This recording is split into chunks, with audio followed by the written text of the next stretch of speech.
This is Revati. Welcome back to Writer Revati channel. Villain episode number 291.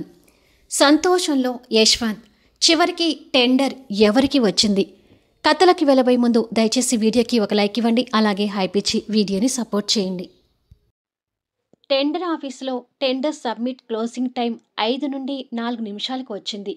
అది చూసి షీలా సంతోషపడుతూ, yes, అభి tender వేయటం miss అవుతున్నాడు, ఇది అవకాశంగా తీసుకొని ఆ ఇద్దరి మధ్య దూరాన్ని పెంచుతాను అని అనుకుంది. అలా 3 నుండి 2, 2 నుండి 1 నిమిషం వరకు వచ్చింది. అదే క్షణాన టెండర్ ఆఫీస్ ముందు దుమ్ము లేపుతూ ర్యాష్గా ఒక కారు వచ్చి ఆగింది. ఆ దుమ్ము షీలాకి ముక్కులోకి పొయ్యి దగ్గుతూ ఉంటుంది. అలా దగ్గుతో ఇబ్బంది పడుతూ షీలాతో పాటు మిగతా అందరూ ఆ కారు వైపు చూసేసరికి నుదుటికి చిన్న గాయంతో పాటు బట్టలు నలిగి ఉన్న యశ్వంత్ కారులో టెండర్ ఫైల్ పట్టుకొని దిగి ఫాస్ట్గా లోపలికి పరిగెత్తుకుంటూ వస్తుంటాడు. ఆ దృశ్యం చూసి షీలా అవాక్కవుతుంది. ఆల్రెడీ యశ్వంత్ టెండర్ వేశాడు కదా అని అనుకుంటున్నారు మిగతా వాళ్ళు. కార్ దగ్గర నుండి టెండర్ సబ్మిట్ చేసే కౌంటర్కి కొంత దూరం ఉండేసరికి అక్కడి నుండి పరిగెత్తుకుంటూ వస్తుంటే సెకండ్లు కూడా గడిచిపోతున్నాయి. యశ్వంత్ చేతిలో ఉంది ఖచ్చితంగా అభి ఆఫీస్కి సంబంధించిన టెండర్. దేవుడా, యశ్వంత్ దగ్గరికి వెళ్ళేసరికి ఆ కౌంటర్ క్లోజ్ కావాలి అని షీలా అనుకుంటూ ఉంది. కానీ యశ్వంత్ పెద్ద పెద్ద అడుగులతో పరిగెత్తుకుంటూ వస్తుంటాడు. ఒక్కడు రన్నింగ్ రేస్లో పార్టిసిపేట్ చేస్తున్నట్టుగా ఉంటుంది ఆ దృశ్యం. 60 నుండి 30 సెకండ్లు అయ్యాయి. కౌంటర్ బోర్డు దగ్గర ఆ నెంబర్స్ యశ్వంత్కి కనిపిస్తూనే ఉంటాయి. అది చూసి ఇంకా టెన్షన్ పడుతూ పరిగెత్తుకుంటూ వస్తుంటాడు. అందరికీ యశ్వంత్ని చూస్తుంటే ఆశ్చర్యంగా ఉంది. షీలాకి క్షణం క్షణం గుండె వేగం పెరుగుతూ ఉత్కంఠ భరితంగా ఉంది. అలా టైం గడిచి 5, 4, 3, 2 సెకండ్లకి చేరేసరికి కౌంటర్కి కొంత దూరంలో ఉన్న యశ్వంత్ ఒక్క ఉదుటున కౌంటర్ దగ్గరికి జంప్ చేసి ఇంకొక సెకండ్లో కౌంటర్ క్లోజ్ కాబోతున్న టైంలో టెండర్ పేపర్స్ అందులోకి సబ్మిట్ చేశాడు. అలా సబ్మిట్ చేసిన మరుక్షణమే టెండర్ కౌంటర్ ఆటోమేటిక్గా క్లోజ్ అయింది. అప్పటి వరకు ఊపిరి బిగపట్టిన యశ్వంత్ ఊపిరి పీల్చుకుంటూ ఉంటే ఇక్కడ షీలాకి ఊపిరి ఆగినంత పనైంది. అందరూ యశ్వంత్ దగ్గరికి వచ్చి, ఏంటి యశ్వంత్ అలా వచ్చావు? ఆల్రెడీ నువ్వు టెండర్ సబ్మిట్ చేసావు కదా, ఇప్పుడు చివరి క్షణాల్లో టెండర్ సబ్మిట్ చేయడం ఏంటి అని అడిగారు.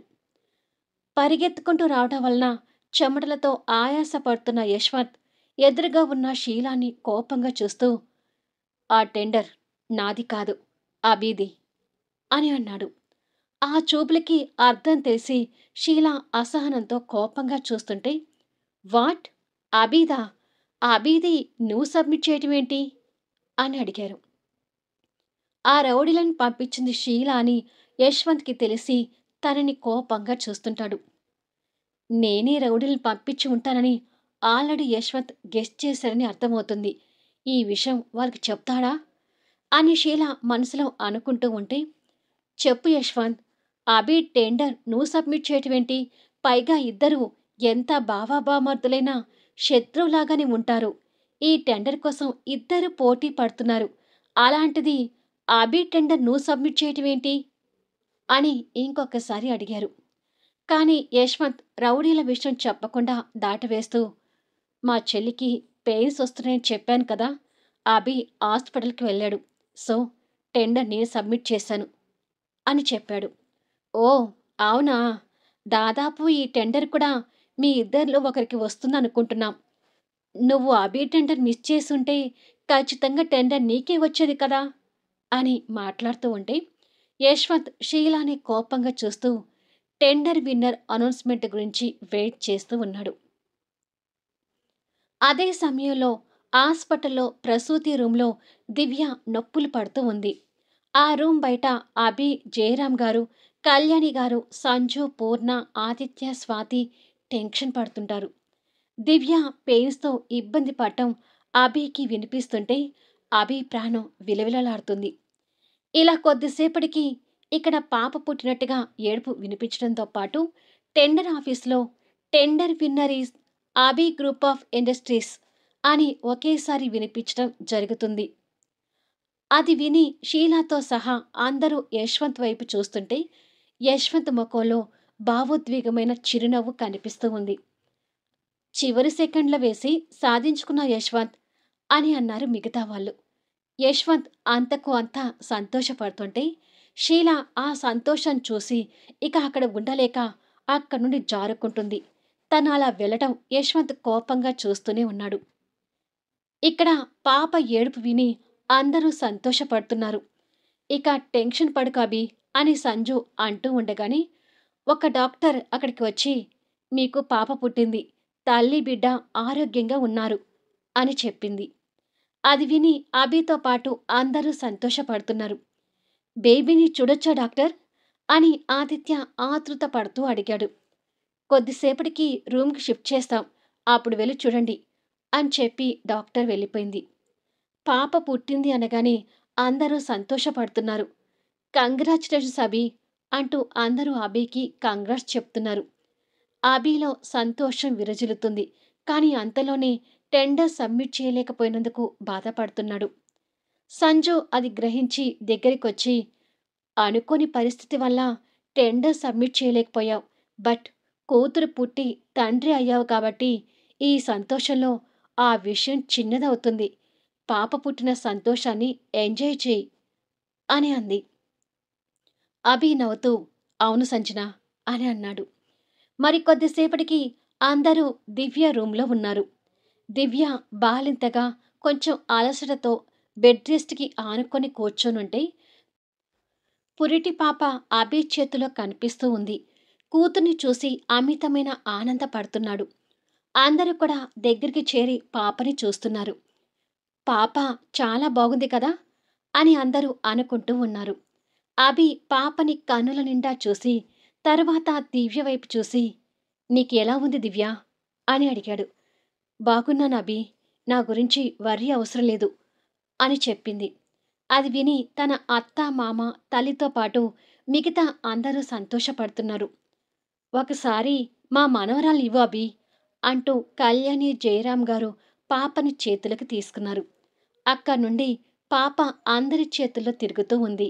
అందరూ ప్రాణంగా పాపని చూసి సంతోషపడుతుంటారు. అప్పటి వరకు టెండర్ గురించి మర్చిపోయిన దివ్య టెండర్ విషయం గుర్తొచ్చి టెండర్ ఏమైంది అభి, ఎవరికొచ్చింది అని అడిగింది. అలా అడగగానే అందరూ దివ్య వైపు బాధపడుతూ చూస్తున్నారు. అభి కూడా బాధపడుతూ ఆ విషయం వదిలేయమని చెప్పాను కదా దివ్య అని అన్నాడు. వదిలేయటమేంటి, అంటే టెండర్ మనకి రాలేదా అని అడిగింది దివ్య. అది దివ్య, అసలు నేను టెండర్ సబ్మిట్ చేయలేదు అని అన్నాడు అభి. అది విని దివ్య ఆశ్చర్యపోతూ అదేంటి, ఎర్లీగానే బయలుదేరావు కదా, అప్పటికి టెండర్ సబ్మిట్ చేసి ఉండాలి కదా అని అంది. టెండర్ ఎందుకు సబ్మిట్ చేయలేదో అభి మిగతా అందరికీ చెప్పాడు కాబట్టి అందరూ అభి వైపు బాధగా చూస్తున్నారు. మీ శత్రువు పంపించాడని రౌడీలు చెప్పడం అభికి గుర్తొచ్చి అది షీలా పని అయ్యుంటుందని అభి కూడా గెస్ చేస్తున్నాడు. ఏంటి అభి మాట్లాడవు అంది దివ్య. అది దివ్య, టెండర్ సబ్మిట్ చేద్దామని కారులో వెళ్తుంటే కొంతమంది రౌడీలు అని ఉన్న విషయం చెప్పాడు. అది విని దివ్య కంగారు పడుతూ అసలు ఆ రౌడీలు ఎవరై ఉంటారు అని అడిగింది. ఎవరు అనేది తర్వాత తెలుసుకుంటాంలే అన్నాడు అభి. టెండర్స్ సబ్మిట్ చేయలేకపోయేసరికి దివ్య బాధపడుతూ ఉంది. అసలు టెండర్ ఎవరికి వచ్చుంటుందో అని ఆదిత్య అనగా అభికి కూడా ఆ విషయం తెలుసుకోవాలని అనిపించి చేతి వాచ్ టైం చూసుకుంటాడు. టెండర్ అనౌన్స్మెంట్ వచ్చి చాలాసేపు అయి ఉంటుంది అని అభి అంటూ ఉండగా అభి ఫోన్ రింగ్ అవుతుంది. పాకెట్ నుండి తీసి చూస్తే అది వేరే బిజినెస్ పర్సన్స్ నుండి వస్తున్న కాల్. లిఫ్ట్ చేసి హలో అని అనగానే కంగ్రాచులేషన్స్ అభి అంటూ వినిపిస్తూ ఉంది. కంగ్రాచులేషన్సా? ఒకవేళ పాప పుట్టినందుక? ఇంకా ఈ విషయం బయటికి వెళ్ళలేదు కదా అని అనుకుంటూ ఉండగా ఫైనల్గా టెండర్ గెలుచుకున్నావు, ఈ విషయం చెప్దామని ఫోన్ చేశాను అని వినిపిస్తూ ఉంది. అది విని ఆశ్చర్యపోతూ, నేను టెండర్ గెలుచుకోవటం ఏంటి? అసలు నేను టెండర్ సబ్మిట్ చేయలేదు కదా అని అన్నాడు అభి. ఆ మాటలు విని అందరూ అభి వైపు చూస్తున్నారు. దివ్య కూడా ఆ మాటలు విని ఆశ్చర్యపోతుంది. అతను నవ్వుతూ, నీ శత్రువు వచ్చి టెండర్ సబ్మిట్ చేశాడు. సో టెండర్ నీకు దక్కింది అని వినిపించింది. అది విని అభి ఇంకా ఆశ్చర్యపోతున్నాడు. టెండర్ బురదలో పడే టైంలో యశ్వంత్ వచ్చి ఆ ఫైల్ అందుకోవటం అభికి గుర్తొచ్చి, శత్రువంటే యశ్వంత్ నా టెండర్ సబ్మిట్ చేశాడా అని అడిగాడు. అది విని ఇక్కడ వాళ్ళందరూ ఒకరికొకరు వింతగా మొహాలు చూసుకుంటున్నారు. అవును, నీ టెండర్ యశ్వంత్ సబ్మిట్ చేశాడు, అది కూడా చివరి సెకండ్లో అంటూ యశ్వంత్ వచ్చి టెండర్ సబ్మిట్ చేసిన విధానాన్ని చెప్తూ ఉంటే అభితో పాటు అందరూ కూడా ఆ విషయం విని సంతోషపడుతున్నారు. ఇక అభి ఆనందమైతే మాటల్లో చెప్పలేనిది. ఆ ఆనందంలో యశ్వంత్ మీద అభిమానం కలుగుతూ ఉంది.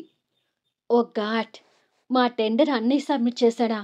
అది మాకు దక్కిందా అని అంది దివ్య. అసలు దివ్యకి పాప పుట్టిందని యశ్వంత్కి చెప్పావా ఆదిత్య అని అడిగింది సంజు. అన్నయ్యకి ఫోన్ చేస్తుంటే లిఫ్ట్ చేయలేదు వదినా, మెసేజ్ పెట్టాను అని ఆదిత్య చెప్తూ ఉండగా యశ్వంత్ ఫోన్ పట్టుకొని హాస్పిటల్ ముందు కార్ దిగి ఆ మెసేజ్ ఓపెన్ చేసి చూసి, ఓ, నాకు మేనకోడలు పుట్టిందా అని అనుకుంటూ నవ్వుతూ వెళ్తున్నాడు. యశ్వంత్ నుదుటికి దెబ్బ తగలటం కూడా అభి గుర్తు తెచ్చుకుంటూ, యశ్వంత్ ఇంకా హాస్పిటల్కి రాలేదేంటి అని అనుకుంటూ ఉండగా యశ్వంత్ ఆ రూంలోకి వచ్చాడు. సంజు పాపని పట్టుకొని యశ్వంత్ నుదుటికి ఉన్న గాయాన్ని చూసి కంగారు పడుతూ ఉంది. మిగతా అందరూ కూడా ఆ గాయాన్ని చూసి కంగారు పడుతుంటే యశ్వంత్ మాత్రం అదేమీ పట్టించుకోకుండా సంజు దగ్గరికి వచ్చి సంజు చేతిలో ఉన్న పాపని తీసుకుని ఎత్తుకున్నాడు. ఆ గాయం ఏంటి? అన్నయ్యకి ఆ గాయం ఎలా అయింది అని అంది దివ్య. యశ్వంత్ మేనకోడల్ని ముద్దు చేయడంలో మునిగిపోతే, ఆ రౌడీల దగ్గరే మీ అన్నయ్యకి గాయమైంది అని చెప్పాడు అభి. అయ్యో యశ్వంత్, నొప్పిగా ఉందా అని సంజు ఆ గాయాన్ని తడుముతూ అడిగితే, చిన్న దెబ్బే సంజు, 2 రోజులు తగ్గిపోతుందిలే. అసలు నా కోడలు చూసిన సంతోషంలో ఆ గాయం గురించి మర్చిపోయాను అంటూ పాపని ప్రాణంగా ముద్దు చేస్తున్నాడు. అభి నవ్వుతూ యశ్వంత్ వైపు ఆరాధనగా చూస్తుంటే యశ్వంత్ ఓరగా అది గమనించి, ఓయ్, ఏంటి నాకు లైన్ వేస్తున్నావు? నేను నా సంజుకి తప్ప ఎవ్వరికీ పడను అంటూ పక్కనున్న సంజు భుజం చుట్టూ చేవేసి దగ్గరగా లాక్కొని చెప్తున్నాడు. అది విని అభి ఎప్పటిలాగా శత్రువుని చురుగ్గా చూస్తున్నాడు. వారిద్దరిని చూసి మిగతా వాళ్ళు నవ్వుతుంటారు. అభి కూడా నాకు తప్ప ఎవరికీ లైన్ వేయలే అన్నయ్య అంది దివ్య. అలా లైన్ వేస్తే ప్రాణాలతో ఉంటాడా? నా చేతులు అయిపోడు అన్నాడు యశ్వంత్ చిరుకోపం ప్రదర్శిస్తూ. ఛ, చెత్త విధవలారా, నా మెడలో గోల్డ్ చైన్ అమ్మి మీకు డబ్బులిస్తే మీరు చేసిందేంటి అని ఒక బూతు బంగ్లాలో షీలా తనకు ఎదురుగా ఉన్న రౌడీలను కోపంగా తిడుతూ ఉంది. గాయాలతో ఉన్న రౌడీలు అనుకున్న పని కానందుకు కొంచెం బాధపడుతూ, మేము ప్రయత్నం చేశాము, కానీ మధ్యలో యశ్వంత్ వచ్చి అంతా నాశనం చేశాడు అని అన్నారు. మొత్తం 10 మంది దాకా చచ్చారు. ఇంతమంది 2 మనుషుల్ని కొట్టలేకపోయారా? అసలు మీరు మగాలేనా అని ఆ కోపంలో మాటలు జారుతూ ఉంది. తన మాటలకు వీళ్ళు కోపం తెచ్చుకుంటూ, మా తప్పు ఉంది కదా అని మాటలు పడుతుంటే ఏంటమ్మా ఎక్కువ చేస్తున్నావు అని అన్నారు. ఎక్కువ చేయటం కాదు, ఉన్నదే చెప్తున్నాను. ఇంతమంది ఉండి 2 కొట్టలేకపోయారు అంటే నిజంగానే మీరసలు మగాళ్ళు కాదు. వెళ్ళి చేతులకి గాజులు వేసుకొని ఆడదానిలాగా ఒక మూలకి వెళ్ళి కూర్చోండి అని కోపంగా తిడుతుంటే, ఏయ్, ఈవిడ ఊరుకునే కొద్దీ ఎక్కువ మాట్లాడుతుందిరా. మనం మగాలం కాదు అంటుంది. మనం మగాలమో కాదో నిరూపించుకుందామా అని వాళ్ళలో ఒకడు కోరికతో తనని చూస్తూ అన్నాడు. వాడి చూపులకి షీలా ముఖంలో కంగారుతో రంగులు మారుతుంటాయి. అవును, మనం మగాలం కాదు, గాజులు వేసుకుని కూర్చోమంటుంది కదా! మనం మగాళ్ళం అవునో కాదో తన దగ్గర నిరూపించుకోవాల్సిందే. పైగా పిట్ట కూడా భలే అందంగా ఉంది.